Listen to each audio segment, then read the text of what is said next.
If you've been watching my videos recently, which have unfortunately not been as timely as you or I would like them to be, most of them recently have been covering conflicts and geopolitics in Europe and Asia. For this reason, I wanted to talk about a region of the world I don't usually cover, but still has great significance in global politics. Colombia is a country with very unique characteristics, bordering both the Atlantic and Pacific Oceans, having a diverse geography of coastal plains, extreme mountainous terrain, and dense jungle, and ranking in the top 30 countries for both population and land area. Sitting at the crossroads of North and South America, Colombia enjoys special advantages from its position, though its geography also poses challenges that it has had to contend with throughout its history and up to the present. Considering all of this, what is Colombia's position in the world today? And why is the country so important in understanding the politics of the Americas as a whole? Before understanding anything else about Colombia, we need to first understand its geography. Not many countries in the world have geographic features as extreme or as diverse, profoundly impacting how the country operates. Let's first look at the main regions and the geographic features associated with each. The Andean region, the most populous, is the expansive mountainous section in the middle of the country, consisting of 3 sections of the Andes Mountains that splinter from the south and create long, thin valleys in between them. Most of the country's population of over 50 million, including the 3 largest cities, Bogota, the capital, Medellin, and Cali, are all located in the Andean region. A temperate climate along with lush, farmable land has allowed this region to host such a large population. The north of the country can also be called the Caribbean region, characterized by flat terrain surrounded by mountains on the edges, a tropical climate, and quick access to the Caribbean Sea. This is the other major population center of Colombia, including the next 2 largest cities of Barranquilla and Cartagena. The other main coastal region lies in the Pacific Ocean, with a thin strip of somewhat flat land being bounded by the ocean in the western Andes. Not as populous as the Caribbean coast, the only major city on the Pacific is Buenaventura. In the interior of Colombia lies the Orinoquia region, mostly tropical savanna, and to its south the Amazon rainforest, filled with dense jungle.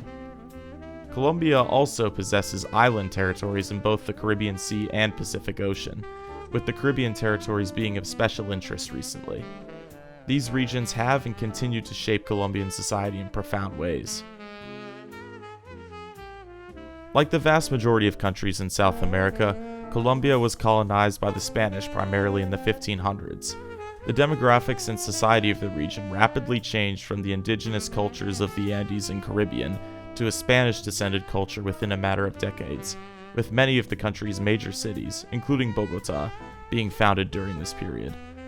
Colombia was originally part of a much larger colony of Spain, called the Viceroyalty of New Granada, which in general claimed the modern countries of Ecuador, Panama, and Venezuela, along with neighboring regions now located in Peru, Brazil, and Guyana.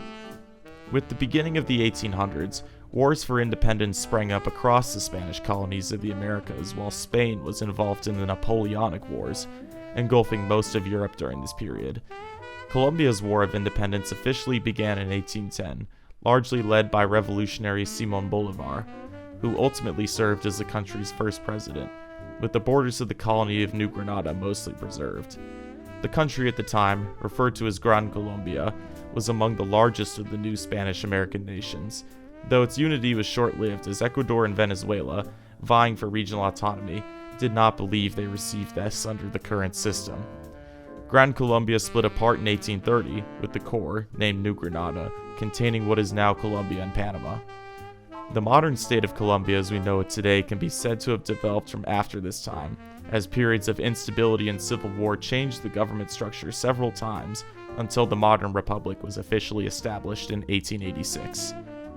The borders changed a few times after this period, most notably in 1903, when the United States, led by President Theodore Roosevelt, influenced Panama's secession so that the Panama Canal could be more effectively managed.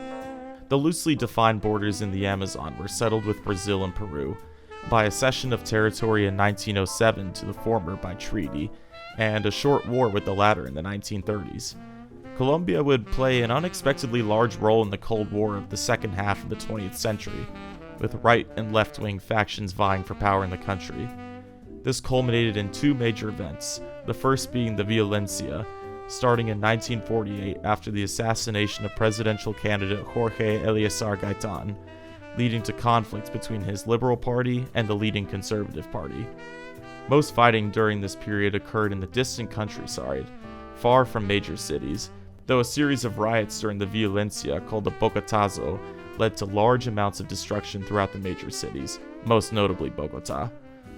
While ultimately ending in a power-sharing agreement in 1958, the waves of violence led to a protracted war called the Colombian Conflict, starting in the 1960s and lasting in some capacity to this day. With the Colombian government being supported by the United States, rebel groups throughout the countryside, most notably the left-wing Revolutionary Armed Forces of Colombia, or FARC, were mainly supported by communist allies, such as the Soviet Union and Cuba. Along with smaller far-right militias, the instability in the far-flung countryside allowed for the flourishing of several drug cartels and other criminal organizations, most notably the Medellin cartel, led by Pablo Escobar.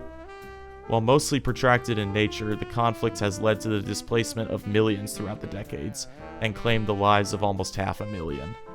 While a peace deal between the Colombian government and FARC was signed in 2016, the conflict continues to cause instability throughout the country while being far more protracted.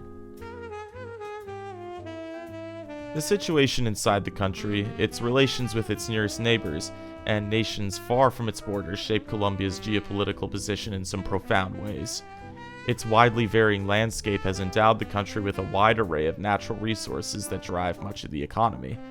One of Colombia's most well-known exports is its coffee, being one of the largest producers globally while also being renowned around the world. However, the main industry driving Colombia's exports is actually mining and energy, with the sector producing almost half of the country's export revenue. The mountainous terrain has endowed the country with large deposits of coal, along with precious metals and gemstones, while oil is mostly found in the Orinoquia region of the east. Because most of these materials are found in the frontier regions, stabilizing these areas would greatly expand the economic potential of Colombia and drive investment forward. With more than 50 million people and this potential for greater resource extraction, Colombia would be in a very solid position. Unfortunately, the road to achieving stability has not been easy, and has been made more complicated with the ongoing crisis in Venezuela. Instability caused by the revolution led by Hugo Chavez, and intensified under his successor Nicolas Maduro, has led to the largest refugee crisis in the Americas, with nearly 8 million people having left the country since 1999. Countries across the Americas have taken in Venezuelan refugees, and with taking in nearly 2.5 million people by 2022, Colombia has by far the most. Taking in such a large number of people in a short period of time has affected how the government can allocate resources effectively to those in need, while also producing more instability along the border between the two countries, which is mostly resource-rich while very rural. These are issues that Colombia will also have to contend with, as the Venezuelan crisis does not seem to have an end in sight. Outside of its near abroad, Colombia has built relations with the world's major powers, most notably the United States. This alliance has lasted the test of time, with Colombia being named a major non-NATO ally of the US, and often being cited as the country's most stable partner in Latin America. Recent developments have put some strain on this relationship, however, as US President Donald Trump and Colombian President Gustavo Petro have had serious differences in addressing the ongoing migrant crises across the Americas. This strain has escalated in recent months as the US strikes ships in the Caribbean which are claimed to be carrying illicit drugs, stating Colombia is not doing its part to stop the illegal drug trade, while Petro's government disputes this position.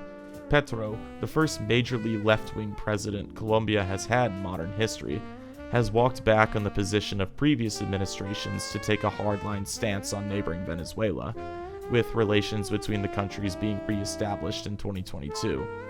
This great ideological difference between the two presidents of Colombia and the US has been the main driver to the current strain, a rather unusual state of affairs for the historic allies. This diplomatic row will certainly be something to watch in the coming months. Colombia's long history, along with its extreme and strategic geography, have led to the country to be put in a very unique position today, booming with potential while also facing significant challenges, The great divides Colombia faces today between urban and rural, right and left-wing politics, and safety and instability will shape its future profoundly. It is in a unique position to become an economic and political powerhouse, though it will need to bridge these divides to reach its full potential. Thank you for watching today's episode. If you like my work, please consider supporting me on Patreon to obtain access to exclusive maps and future updates. Tell me in the comments what you want to see next, and I will see you then.